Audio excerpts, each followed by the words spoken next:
ট্রেনটা ধীরে ধীরে ছুটে যাচ্ছে। জানালার বাইরে দুপুরের রোদ, মাঝে মাঝে ঝাপটা হাওয়া। কমলাপুর রেল স্টেশন, মানুষ তেমন একটা নেই বললেই চলে। মিজান ট্রেনে উঠে বসতেই পাশের সিটে থাকা করিম হালকা হেসে বলে, ভাই, যাইতেছেন কোন দিকে? ঢাকায়, চাকরির ইন্টারভিউ আছে। আপনি? আমিও ঢাকা, মেয়ের বাসায়। মাঝে মাঝে যাই, না হলে রাগ করে থাকে। দুজনেই হালকা হেসে নেয়। কিছুক্ষণ চুপচাপ থাকার পর মিজান দীর্ঘশ্বাস ছাড়ে। কি হইল ভাই, মুখটা কেমনে ঝুলায় রাখছেন? কি আর হবে ভাই, মনে হয় মানুষ এখন মানুষ নাই।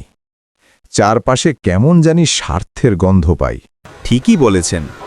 আমি কাল বাজারে গেছিলাম, দেখি একজন বুড়ো মানুষ পড়ে গেছে। 10 জন দাঁড়াইয়া দেখতেছে, আবার দেখে দেখে চলে যাচ্ছে, কিন্তু কেউ হাত বাড়ায় না। এইটাই তো। আগে হলে কেউ না কেউ দৌড়ে আসতো। এখন মানুষ শুধু মোবাইল দিয়ে ভিডিও করে, লাইভ দেয়, সাহায্য করে না।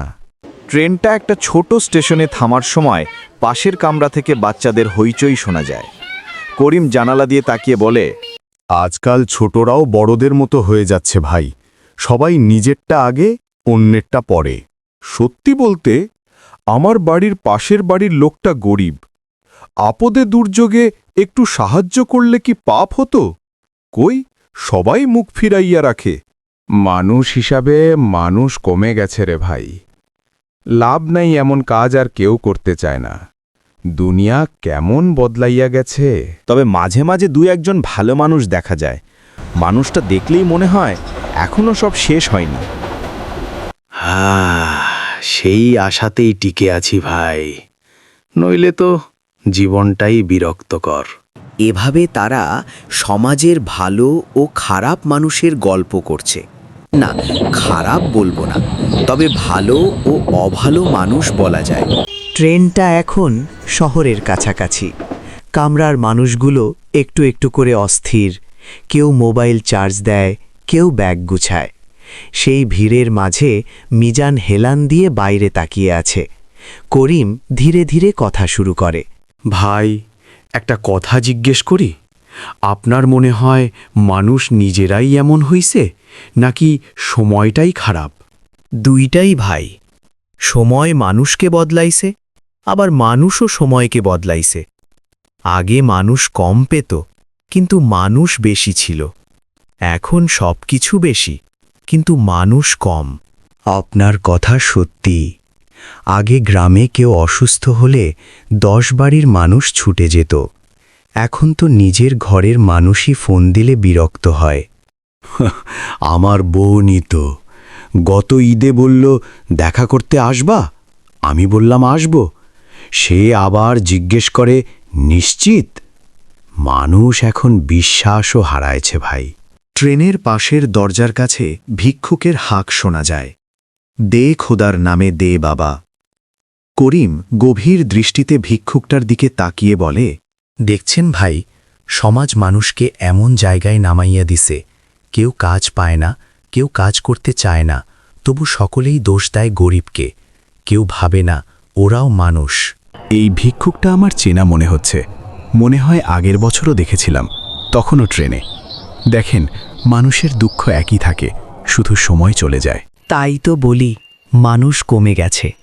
কিন্তু ভাই জানেন, আমি এখনো বিশ্বাস করি দুনিয়া চলতেছে কিছু ভালো মানুষের জন্যেই। ঠিকই বলেছেন, শুধু আশাটা বাঁচিয়ে রাখার মতো মানুষ এখন কম। ট্রেনের ভেতর হঠাৎ ঘোষণা আসে, পরবর্তী স্টেশন টঙ্গী। লোকজন আবার নড়াচড়া শুরু করে, ভিড় বাড়ে। করিম ঠেসে বসে বলে, ভাই, আমার এক পরিচিত ছিল, শহরে রিক্সা চালায়। একদিন রাতে দেখি নিজের খাবারটা রাস্তার কুকুরটাকে দিয়ে দিল। আমি জিজ্ঞেস করলাম, তোমার খেতে হবে না? সে হাসে আর বলে, আমি যখন ইচ্ছা আবার খেতে পারবো, আগে ও খাক। ভাই, ওই মানুষটা ধনী না, বড় লোক না, কিন্তু মানুষের মতো মানুষ। মানুষ তো এদের মতো হওয়ার কথা ছিল নাকি? কিন্তু আমরা ভুল পথে হাঁটছি ভাই। একটু সময় দেই না, একটু বুঝি না, একটু সহানুভূতি নেই না। ভালো মানুষ হলে এখন অনেকে হাসে, বলে ঢং করতাছে। ঠিকই বলেছেন, ভালো কাজ করলে যেন অপরাধ। ভাই আপনি জানেন, আমি ইন্টারভিউতে যেতে ভয় পাই। মনে হয় মানুষ এত খারাপ হয়ে গেছে, ব্যবহার, আচরণ, মিথ্যেচার। আমি মানাইতে পারবো তো? ভাই, তুমি যদি নিজের মতো থাকো, ভালো থাকো, তাহলে দুনিয়া যত খারাপই হোক তুমি অটল থাকবা। ভালো মানুষের অভাব আছে, কিন্তু তুমি হতে পারো তাদের একজন। ধন্যবাদ ভাই, এই কথাটা আমার দরকার ছিল। আরে ভাই, ট্রেনে দেখা, কিন্তু মানুষের সাথে মানুষের একটুকরো ভালো ব্যবহার, এটাই পৃথিবীটাকে টিকাইয়া রাখে। ট্রেন ঢাকার সিটি লাইন দেখাতে শুরু করে।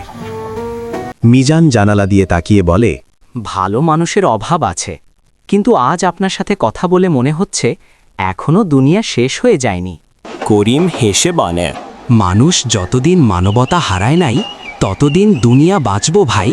এই গল্প থেকে আমরা শিখি, শুধু মানুষ হলেই মানুষ নয়, মানুষের ভেতরে মনুষ্যত্ববোধ, মানবতা, ভালো গুণ, মহৎ আচরণ, ছোটদের প্রতি স্নেহের ব্যবহার, এগুলো থাকা অত্যন্ত জরুরি। তবে সে প্রকৃত মানুষ।